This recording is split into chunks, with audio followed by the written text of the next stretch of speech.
정말 오랜만에 또 배터리에 대한 이야기들을 좀 해보려 해요. 그 중에서 가장 먼저 좀 질문 드리고 싶은 건 포스코 퓨처엠 이야기가 많이 드립니다. 네네. 평론가님이 보시기에는 최근에 포스코 퓨처엠이 이야기하는 여러 가지 사업의 구성, 뭐 LFP 관련한 북미 쪽 수주 이런 것들은 어떻게 보고 계세요? 포스코 퓨처엠 같은 경우는 새로 공장을 지은 게 아니라 기존 라인을 LFP로 바꿨죠.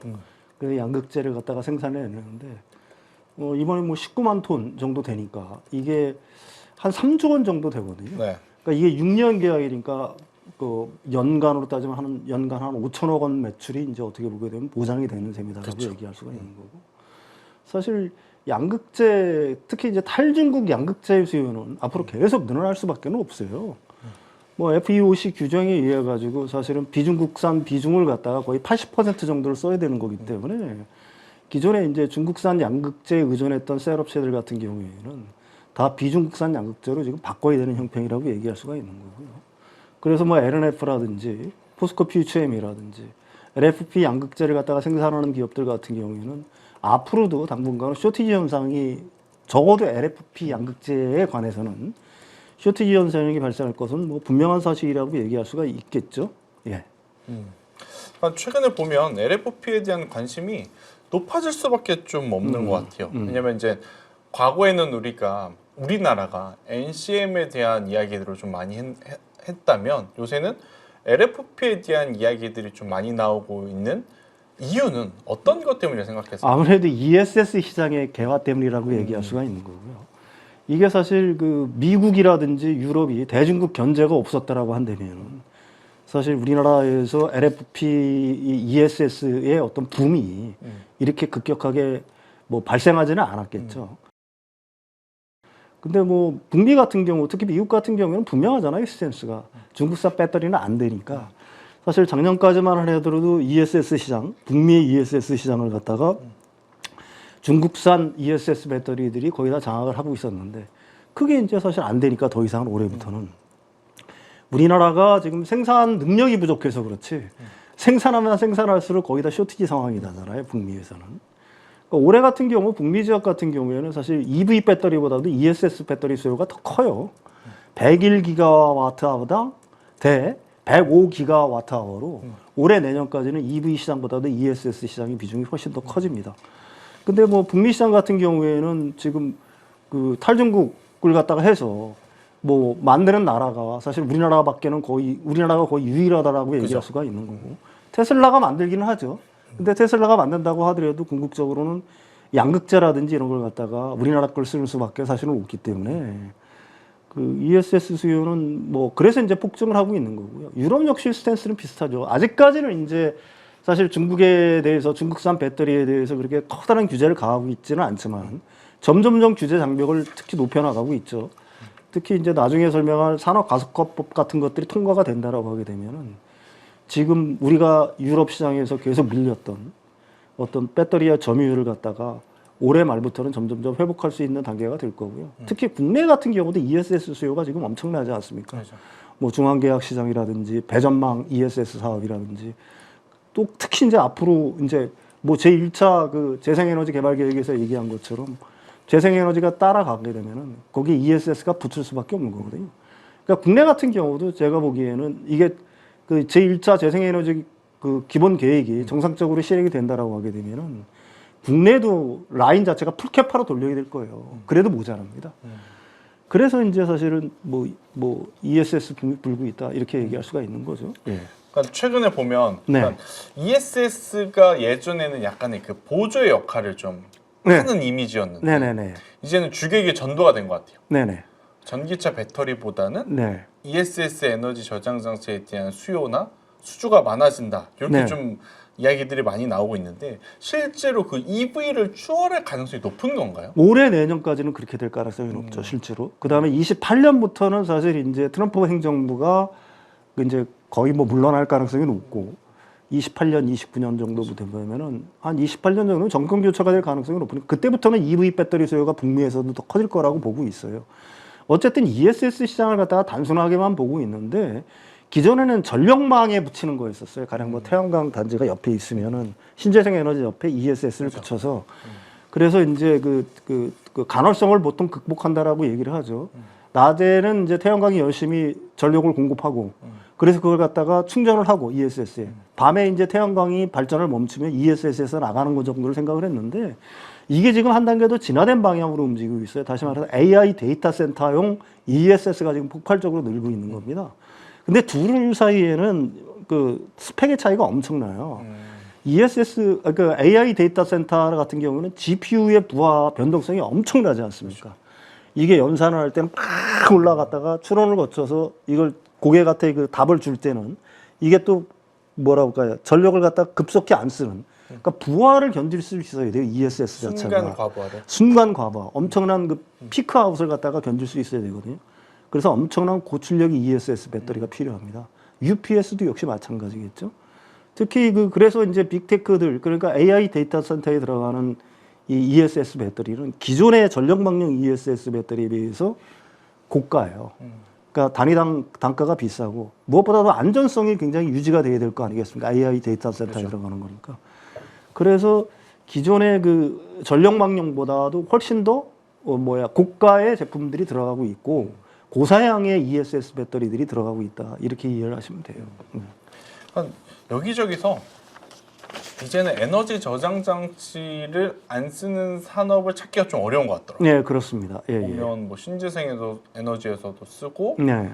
데이터 센터에서도 쓰고 네네네. 그런 것을 좀 보면 그러면 이제 소재에 대한 이야기를 좀 해봐야 될 것 같아요. 네네네. 탄산 리튬.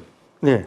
지금의 어떻게 보면 작금의 탄산 리튬 가격의 변동성들이 최근에 좀 크게 나타나고 있는데 평론가님이 보시기에는 재고 감소 혹은 수요의 폭증에 따라서 리튬 가격이 변동이 된다면 어디까지 우리가 고민을 해야 되는가?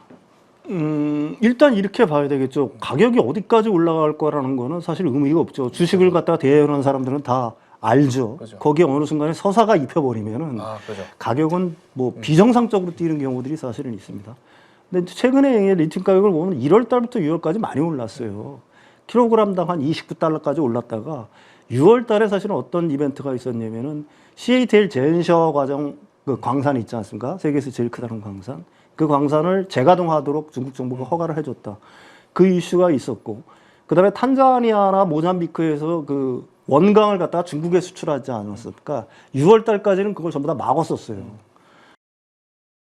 그런데 6월 달 이후에 그 수출을 갖다가 재개를 했습니다. 그런 이벤트들 때문에 리튬 가격이 한 22달러까지 떨어진 거죠. 그러니까 공급이 많아진 거죠. 그렇죠. 공급단의 병목이 풀리면서 6월 달까지 올라갔던 거는 공급단의 병목이 있었던 거고.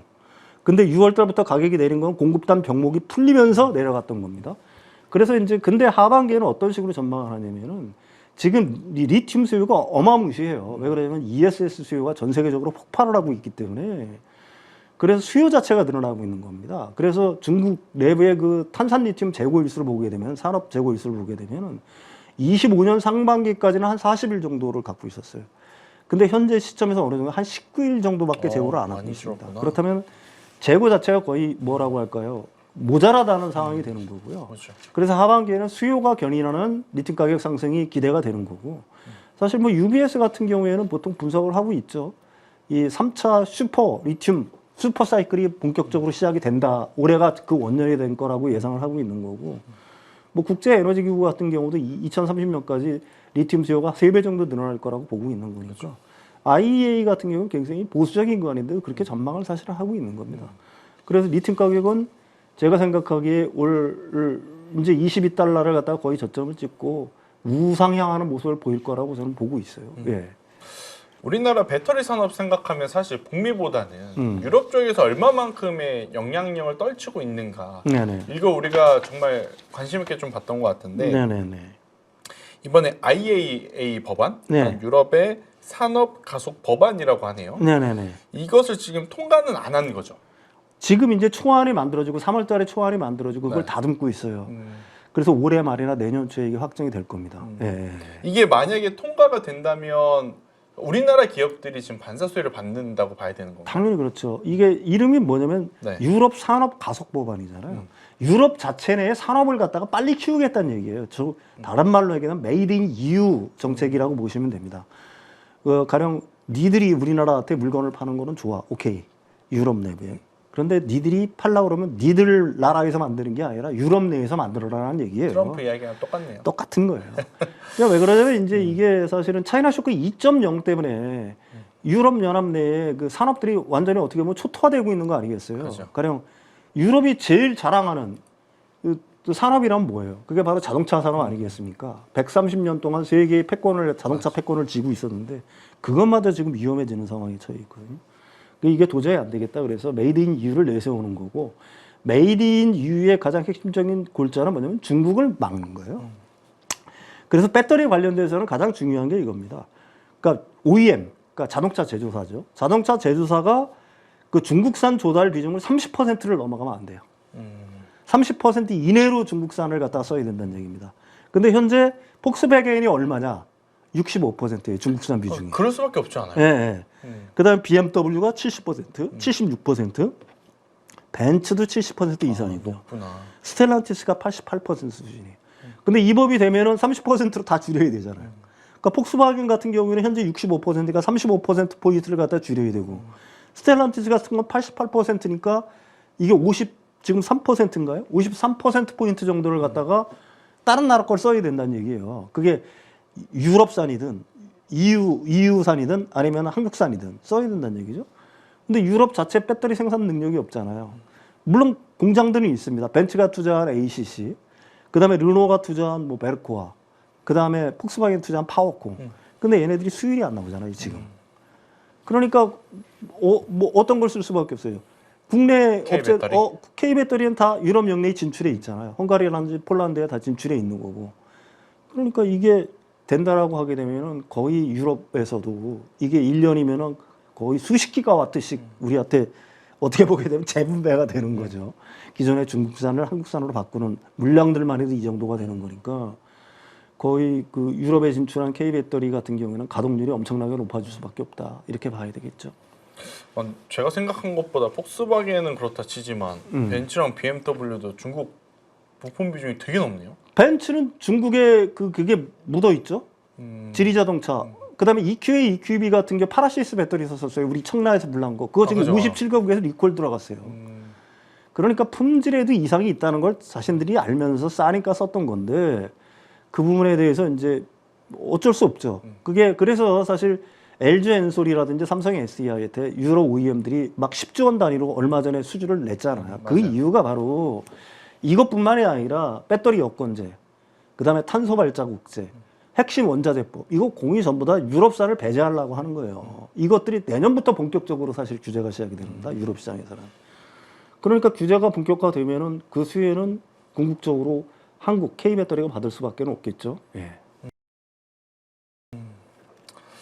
참 이게 우리나라가 좋은 기회인데 네. 그 어느 때보다도 좋은 기회인데 좀 잘 잡아야 네. 되는 과제가 좀 남아 있는 것 같아요. 네네. 그럼 이제 여기서 뭐 유럽은 유럽대로 IAEA 법안에 대한 기대감을 갖고 있다면 또 한국판 IRA 네. 관련한 또 정부 정책의 변화도 지금 있는 건가요? 네. 생산세액 공제가 지금 뭐 일단 지금 국회가 올해 말에 통과시키려고 하죠. 그게 10년입니다. 26년에서 36년까지 진행되는 건데 그러니까 국내 생산을 갖다 촉진하기 위해서 거기서 그 국내 생산분에 대해서 일종의 그 뭐라고 할까 세제 혜택을 주는 거예요. 그 환급 효과를 주는 거죠. 그러니까 법인세 차감 효과를 갖다가 주는 건데 일종의 크레딧을 주면서 그게 국내에서는 처음으로 시행되는 제도예요. 이게 사실은. 근데 이게 가장 중요한 게 뭐냐면은 적자 기업 같은 경우도 적자 기업이 나면은 이 생산세액 공제 혜택을 갖다가 받을 수가 없잖아요, 없죠. 애초에. 근데 이게 2월이 돼요. 2월을 담았어요. 누적해서? 예. 그러니까 올해 내가 못 받았으면 올해 내년에. 이게 남아서 내년에 이익이 났어. 괜찮네. 그럼 올해 거랑 작년 거랑 올해 거를 합쳐서 거기서 공제를 해버리니까 괜찮죠? 그렇죠. 근데 이거보다 이제 한 발짝 더 나가야 될 거는 뭐냐면 국회에서 이제 논의 과정에서 저는 이게 뭐 가동될 거라고 보는데 제3자 크레딧을 제3자한테 양도하는 문제들 돈이 급하면은 뭐 그런 어떤 지금 미국의 IRA법처럼 그런 법안들도 충분히 국회에서 논의가 돼가지고 통과가 될 거라고 저는 보고 있는 거고요. 어쨌든 골경은 갖췄으니까 올해 말에 통과가 될 거라고 보고 있습니다. 그러니까 밀어주는 정부 정책도 준비가 되어 있겠다. 네네네. 밀어주었을 때 만들 수 있는 생산 기반도 준비가 돼 있겠다. 네네네. 그럼 결국에 이제 수요에 대한 부분만. 올해 근데 이걸 생각을 해보시죠. 아까도 제가 말씀드렸듯이 1차 그 신재생 재생에너지 기본 계획이 발표가 됐어요. 네. 이게 재생에너지를 1년에 얼마 정도 깔아야 되는 거냐면은 2030년까지입니다. 매년 10기가와트 정도를 깔아야 돼요. 태양광이든 양이 풍력이든. 많구나. 근데 거기에 10기가와트를 깔면은 여기에 어느 정도 ESS가 필요하냐면 이게 정상적으로 작동하기 위해서는 듀레이션, 어려운 말로 뭐 듀레이션 부착률이라고 보통 얘기를 하는데 20기가와트 아워가 정도가 필요해요. 2배. 그렇죠. 이 2시간짜리 듀레이션을 줄 때. 그것뿐만 아니라 삼성이라든지 SK하이닉스 지금 우리나라에 AI 데이터 센터 지으려고 그러죠. 네이버라든지. 네. 이쪽에 필요한 게 18기가와트 아워 정도 돼요. ESS가. 그러면 36기가. 38기가와트 정도. 이거 그렇죠. 국내 풀 캐파 돌려도 모자라요. 그래서 국내 생산세액 공제 혜택이 그래서 의미가 있다는 겁니다. 이거 엄청나게 만들 거 아니에요. 국내에서 이제 생산을 해낼 거 아닙니까? 가령 뭐 SK 같은 경우는 서산이고 삼성 SDI 같은 경우에는 뭐 울산, 그다음에 LG에너지솔루션, 오창 이런 데서 생산을 해내면은 생산세액 공제 혜택을 받는 거니까 거의 풀캐파로 돌아가면서 생산세액 공제 혜택을 받는 거니까 그 혜택 자체가 엄청날 거라고 보고 있는 거죠. 예. 그러면 쇼티지가 만약에 난다고 치면 셀이 먼저 나게 되는 걸까요? 아니면 셀 외에 산업이 먼저 셀이 먼저 쇼티지가 나기 시작하겠죠. 셀이 먼저 나면서 이제 그게 소재 업체로 전이가 되는 수밖에 전이가 될 거고요. 쇼티지가 계속해서 나면서 하게 되면은 증설에 대한 얘기들이 있을 겁니다. 지금까지는 국내 배터리사들 같은 경우가 해외에다 전부 다 증설을 했잖아요. 특히 북미 지역에 엄청난 투자를 했잖아요. 하라고 하니까. 그게 이제 생산세액 공제라든지 아니면 우리나라 재생에너지를 갖다가 진짜 목표한 대로 우리가 짓기 시작한다라고 하게 되면은 우리나라에도 증설은 불가피하다라고 얘기할 수가 있겠죠. 그러면 소재 장비 업체들까지 낙수 효과가 미치지 않을까 이렇게 생각을 하고 있습니다.